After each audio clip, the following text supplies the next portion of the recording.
네, 오늘 하나님께서 우리에게 주신 말씀은 고린도후서 8장 말씀입니다. 고린도후서 8장 1절부터 15절까지 말씀인데요.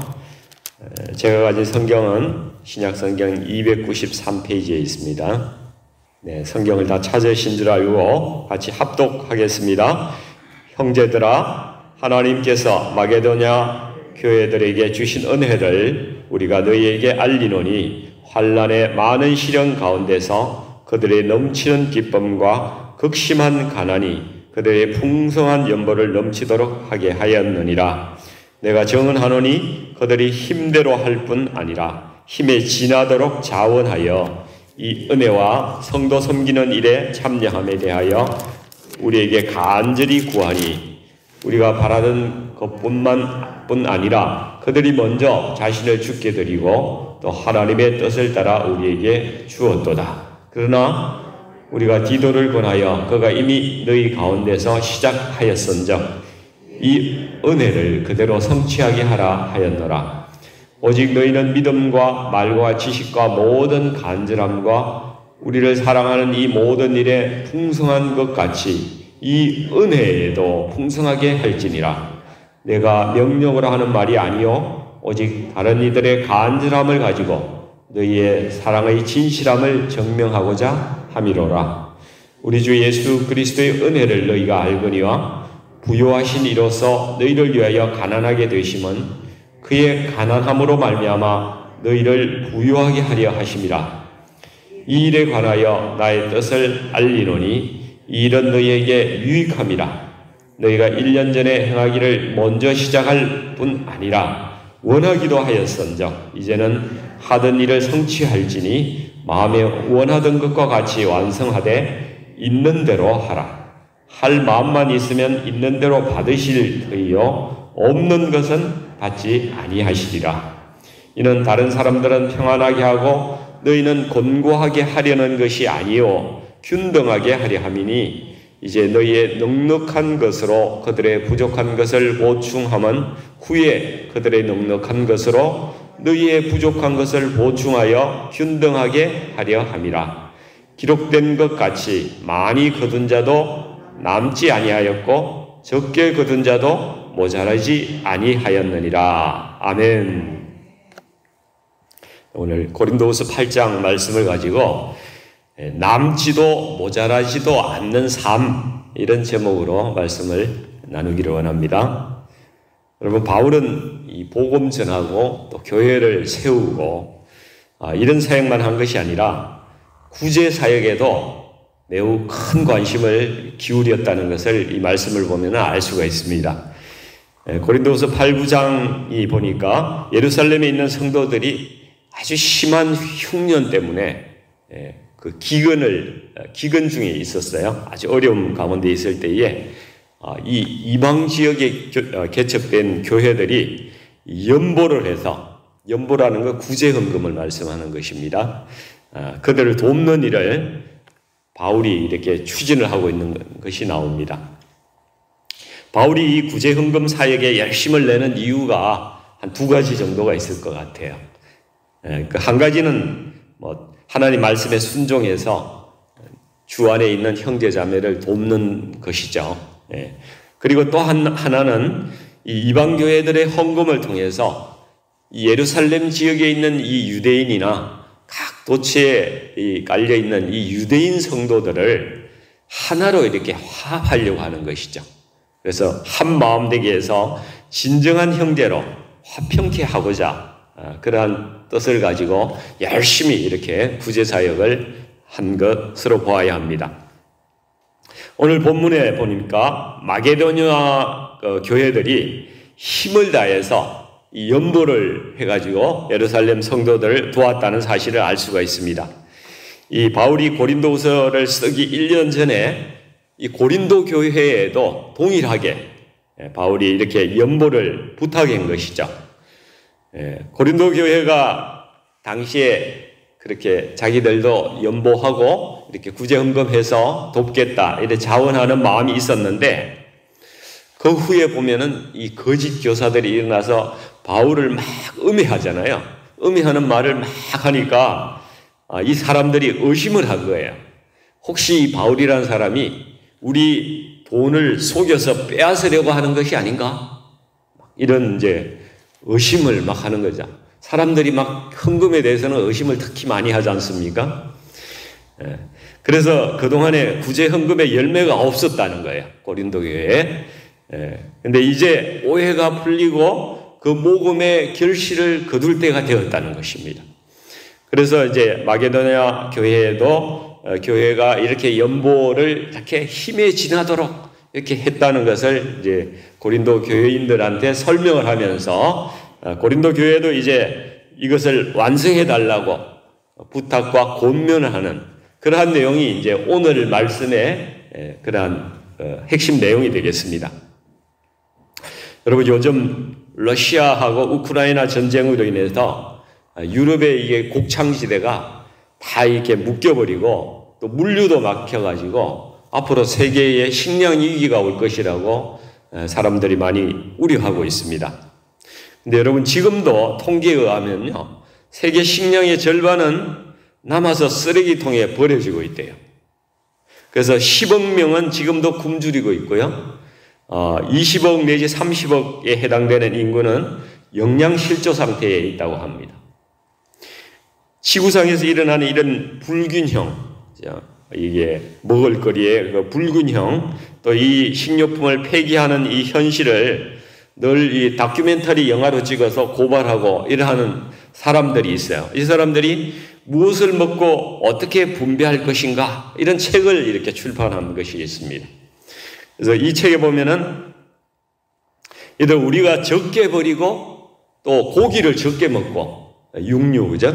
고기를 적게 먹고 자동차에 바이오 연료를 적게 채우기만 해도 현재의 이 나오는 농산물, 수확물만 가지고서도 140억 명이 먹을 수가 있다고 그래요. 사람들이 과거에 비해서 고기를 너무 많이 먹으니까 가축에다가 우리가 먹을 양식을 갖다 가축이 많이 먹는 거예요. 고기를 적게 먹으면은 그 가축 수가 줄어들 텐데, 그런 것이 있고, 또 이게 바이오 연료, 또 옥수수 같은 이런 것들 이용해가지고 뭐 이렇게 기름 만들고 가솔린 만들고 이런 게 엄청 많이 들어간답니다. 여러분, 우리나라에도 옛날부터 가난한 나라님도 구제 못한다, 그런 말씀이 있어요. 사람이 사는 곳에는 언제나 이게 부의 불평등이 존재한다는 말이죠. 뭐 정치적으로 뭐 법을 만들어 가지고 제도를 만들어 가지고 모든 노력을 다해도 언제나 가난한 사람들은 우리 주위에 항상 존재합니다. 이런 것들을 해결하기 위해서 사람들이 이제 막 많이 가진 사람의 그 재산을 강제로 뺏어 가지고 가난한 사람들에게 나눠주는 그런 일도 하고 있죠. 그게 사회주의, 공산주의 아닙니까? 그런데 이 사회를 만들어 보니까 가난한 사람이 더 많이 만들어지더라는 거예요. 역사적으로 그것이 증명이 되어버렸어요. 이런 것들이 이런 것의 대안이 아니라는 것이죠. 오늘 본문은 하나님께서 자발적인 연보를 통해서 어려운 형제들을 돕는 그런 하나님의 방법, 이것을 이제 쭉 말씀을 하시는데요.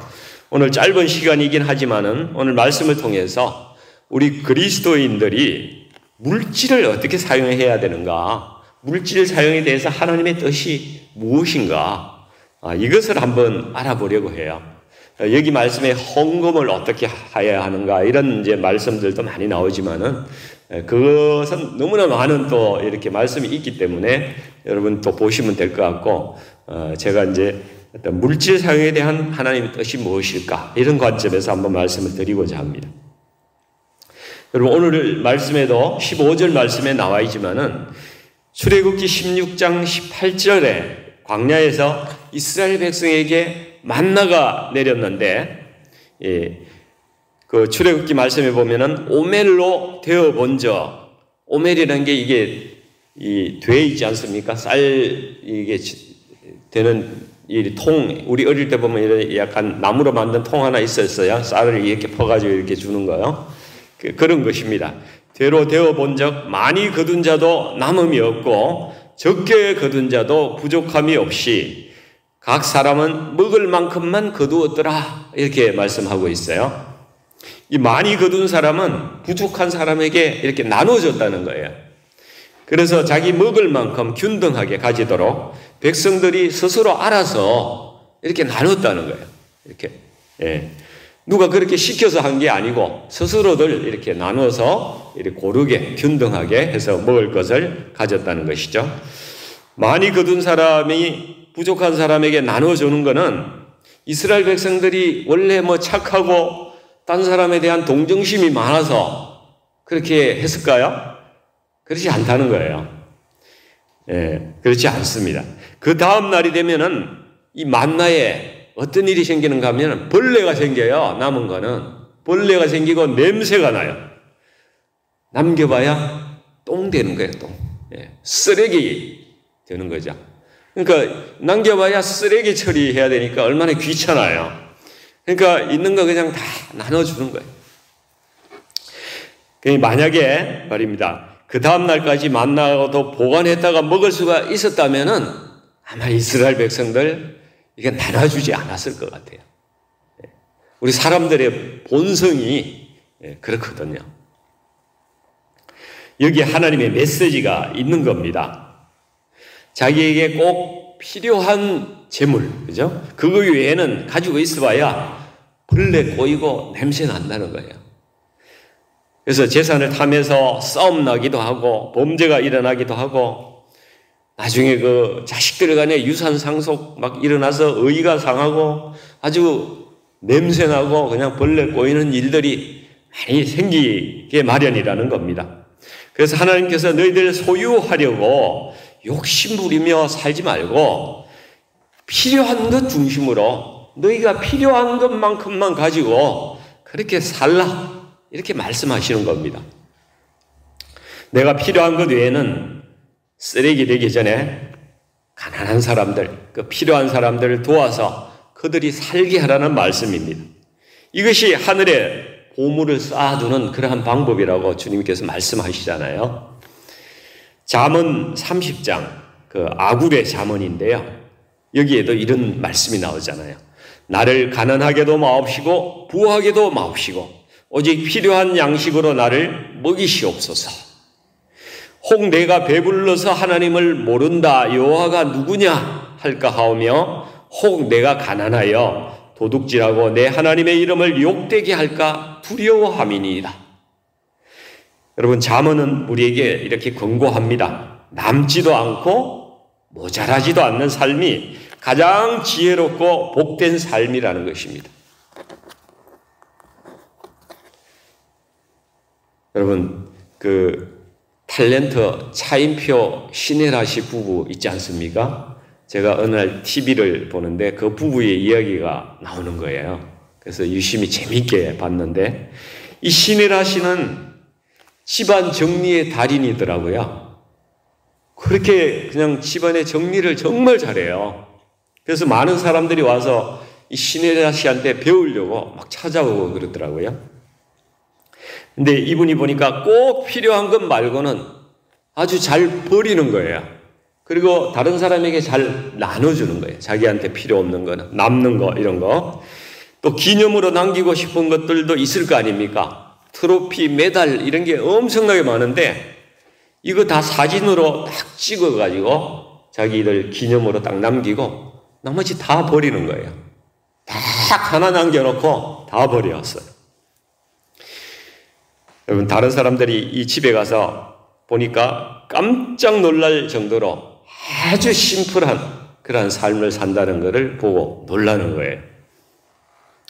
이것은 여러분 욕심을 절제할 수 있는 능력이 있기 때문에 가능한 것이라고 저는 보았습니다. 그러니까 이분들이 두 아이를 이렇게 입양을 해가지고 자기 자식이 아닌데 입양해서 키우더라고요. 자기 친자식처럼 아주 잘 키우던데 이거야말로 정말 세상에서 가장 귀하고 또 가장 복된 그러한 구제 사업 아닙니까? 그거보다 더 큰 구제 사역이 있을까요? 한 사람의 인생을 바로 세워주고 어려서부터 어른이 되기까지 키워주는 그 구제, 그거보다 더 귀한 게 없다고 이렇게 생각이 되었습니다. 소유가 아니라 필요 중심으로 살고 나머지는 나누며 사는 것. 이게 크리스찬으로서의 하나님의 뜻을 실천해 나가는 그러한 삶인데 이분들이 그 삶을 아주 잘 실천하고 있구나. 이런 생각이 들었습니다. 오늘 본문 13절에서 15절까지 말씀도 그것을 말씀하고 있어요. 서로 필요할 때 서로 도우고 나누며 살라. 이런 말씀을 하고 있습니다. 같이 한번 읽어보겠습니다. 이는 다른 사람들은 평안하게 하고 너희는 곤고하게 하려는 것이 아니요 균등하게 하려 함이니 이제 너희의 넉넉한 것으로 그들의 부족함을 보충함은 후에 그들의 넉넉한 것으로 너희의 부족한 것을 보충하여 균등하게 하려 함이라. 그래서 출애굽기에 기록된 것 같이 많이 거둔 자도 남지 아니하였고 적게 거둔 자도 모자라지 아니하였느니라. 이렇게 말씀하고 있습니다. 그래서 하나님께서 원하시는 이 성도의 물질에 대한 이 첫 번째 원칙을 꼽는다면은 필요 중심으로 살기. 필요 중심으로 살기. 나머지는 나누는 삶을 사는 것입니다. 이것이 하나님께서 이 땅에 주신 만나를 균등하게 우리가 가지고 살아가는 것입니다. 두 번째 원칙을 꼽으라고 한다면은 믿음과 사랑. 우리가 믿음과 사랑을 아주 가장 고귀하게 생각하지 않습니까? 이 믿음과 사랑은 나눔과 행함으로 증명이 되어야 된다는 거예요. 증명이 되어야 된다는 것이죠. 여러분, 만일 형제가 어려워서 굶고 있는데 내가 가서 내가 너를 위해서 기도해 줄게. 내가 너를 사랑해. 이러고 그냥 아무것도 주지 않고 먹을 것도 주지 않고 돈 한 푼도 주지 않고 그냥 돌아간다면은 그게 무슨 믿음이에요? 그게 무슨 사랑입니까? 그것이 믿음과 사랑은 아니라는 것이죠. 하나님 나라를 위해서 정말 자기가 하나님을 사랑하고 또 주님을 믿는다고 이야기하면서 하나님 나라를 위해서 자기를 희생하거나 헌금도 드리지 않고 그렇게 한다면 그게 무슨 하나님을 믿고 사랑하는 것이겠습니까? 이율배반적인 것이죠. 여러분, 사랑의 진실함은 행함으로 증명이 되어야 하는 것입니다. 믿음과 행함은 이렇게 동전의 양면과 같이 뗄 수가 없잖아요. 떼면은 이거 아무것도 아닌 게 되어버리잖아요. 떨어질래야 떨어질 수가 없는 것입니다. 오늘 본문 7절에서 8절 말씀을 같이 한번 읽어보겠습니다. 오직 너희는 믿음과 말과 지식과 모든 간절함과 우리를 사랑하는 이 모든 일에 풍성한 것 같이 이 은혜에도 풍성하게 할지니라. 이 은혜라는 것은 구제 사역을 하는 그 일, 그것을 이야기하는 겁니다.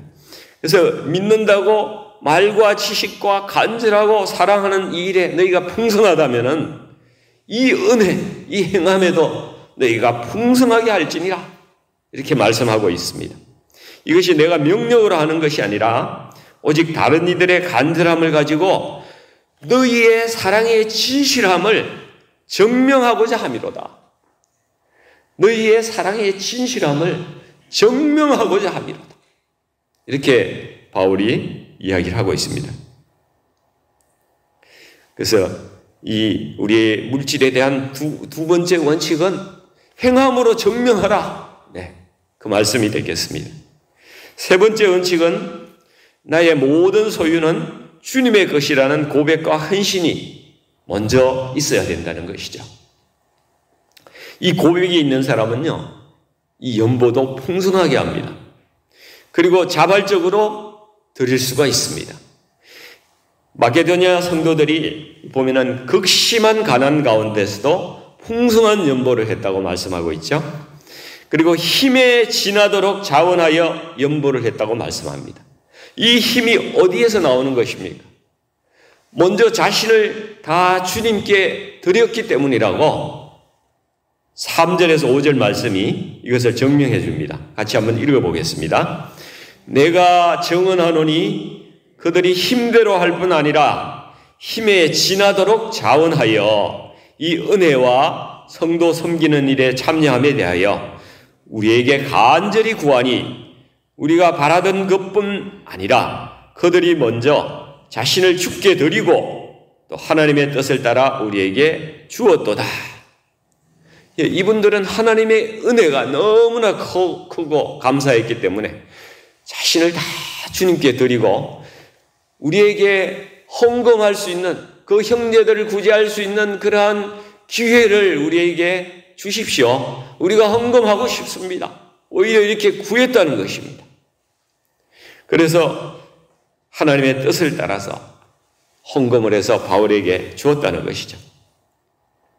여러분, 힘에 지나도록 드렸다고 말씀하고 있는데 이것은 나의 쓸 것을 다 내가 쓰고 내가 그냥 쓸 것 그리고 나서 남는 것을 드리는 것이 아니라 내가 쓸 것을 다 줄이고 내가 부족하고 좀 불편하게 살고 그 남는 것을 그것을 갖다가 다른 사람에게 드리는 그러한 것을 말하는 것입니다.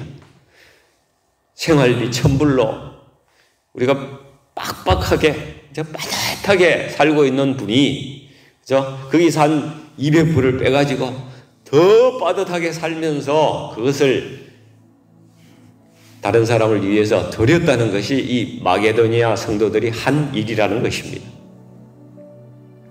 오늘 말씀을 통해서 이 물질적인 차원에서 우리 하나님께서 우리에게 향한 뜻이 무엇인가, 우리 삶의 3가지 원칙을 제가 한번 생각을 해본 것이죠. 첫째는 필요한 것 가지고 살고 있는 나머지는 좀 심플하게 살자. 나누면서 심플하게 살자. 두 번째는 내게 믿음과 사랑이 있다고 말만 하지 말고 그것을 행함과 나눔으로 그것을 증명하면서 살자. 세 번째는 먼저 나의 모든 것은 주님의 것이다. 내가 나를 먼저 주님께 드리고 그렇게 고백하며 우리가 헌신하며 살자. 이 3가지를 말씀을 드렸습니다. 오늘 말씀의 결론의 말씀을 좀 드리도록 하겠습니다. 여러분, 솔직히 마케도니아 성도들이 자신들도 이 삶의 환난 가운데 처해 있었는데 자신의 교회도 아닌 어려운 다른 교회에 헌금을 한다는 것, 이거 하나님의 은혜가 아니면 불가능한 일입니다. 이것은 주 예수 그리스도를 만나고 그 은혜를 경험하지 않으면 도저히 할 수가 없는 일입니다. 바울이 이 은혜의 비밀을 9절에서 설명을 하고 있어요. 오늘 본문 말씀에서 가장 중요한 말씀이라고 생각이 됩니다. 우리 주 예수 그리스도의 은혜를 너희가 알거니와 부요하신 이로써 너희를 위하여 가난하게 되심은 그의 가난함으로 말미암아 너희를 부요하게 하려 하심이라. 아멘. 여러분, 하나님의 은혜를 아는 사람들은 아무것도 가진 게 없어도요 세상에서 가장 부요한 사람들입니다. 하나님께서 그렇게 우리를 만드셨습니다. 왜냐하면 모든 만물의 주인 되시고 모든 것을 다 가지고 계신 예수 그리스도 그분을 우리가 가졌기 때문입니다. 여러분, 이런 분들은 세상이 감당하지 못하는 믿음을 가진 사람들입니다. 이들은 환난이나 공고나 박해나 기근이나 적신이나 위험이나 칼로도 그리스도의 사랑에서 끊을 수 없는 사람들입니다. 마게도니아 성도들이 그러했고 우리도 또한 그러한 사람들인 것입니다. 작년에 우리 교회도 어려움이 많은 시기였지 않습니까? 그래도 우리 목사님께서 그 상황에 개의치 않고 절기연금 전체를 이렇게 선교지로 보냈던 기억이 있습니다. 마게도니아 교회같이 동일한 일을 하신 거예요. 결단하고 드린 것입니다. 그러나 우리 교회가 이전에 선교지에 보내던 그 후원, 그걸 아직 하지 못하고 있다는 게 마음이 굉장히 아프고 아직 그렇습니다. 마음에 걸립니다. 개인적으로 후원을 하고 계신 분들이 많이 있을 걸로 그렇게 생각이 됩니다. 이제 고린도 교회가 이 일을 새로 시작하라고 바울이 권고하고 있습니다. 우리 교회도 곧 선교와 구제를 위한 그 연보하지 못했던 그러한 것들을 이제 다시 시작할 것으로 믿습니다. 여러분 잊지 마십시오. 저와 여러분은 부요한 사람들입니다. 가난한 사람이 아닙니다. 부요한 자입니다. 우리의 현재 상황을 바라보지 말고 예수님께서 우리와 함께 하신다는 것을 잊지 마시기 바랍니다. 어려운 이웃을 돕는 이 나눔은 하나님의 뜻입니다. 하나님께서 우리에게 하라고 말씀하신 하나님의 뜻입니다. 우리가 순종해야 합니다. 우리가 물질에 있어서 하나님의 뜻을 쫓아서 살아가는 하나님의 복된 자녀들 되기를 주님의 이름으로 간절히 축원드립니다. 기도하겠습니다. 긍휼하신 아버지 하나님, 저희들에게 오늘도 말씀을 통해서 도전을 주시는 줄 믿습니다. 저희가 물질에 대해서 하나님의 뜻이 무엇인지 분명하게 알게 하셔서 하나님을 기쁘시게 하는 사람들로 살아가게 하여 주시옵소서. 먼저 우리의 모든 것이 주님의 것임을 고백합니다. 그리고 세상에 여전히 남겨진 어려운 형제들, 이웃들을 향해서 우리가 더 나누기를 원하는 줄 믿습니다. 우리가 많은 소유보다는 필요한 것 중심으로 단순하게 살아가게 하시고 나의 믿음과 사랑을 나눔의 삶을 통해서 그것을 증명하는 삶을 살기로 이 시간 결단합니다. 나누는 것을 기뻐하게 하시고 교회 안에서도 도움이 필요한 성도들을 서로 잘 돌보는 그러한 교회 될 수 있도록, 그러한 저희들 될 수 있도록 아버지 하나님 인도해 주시옵소서.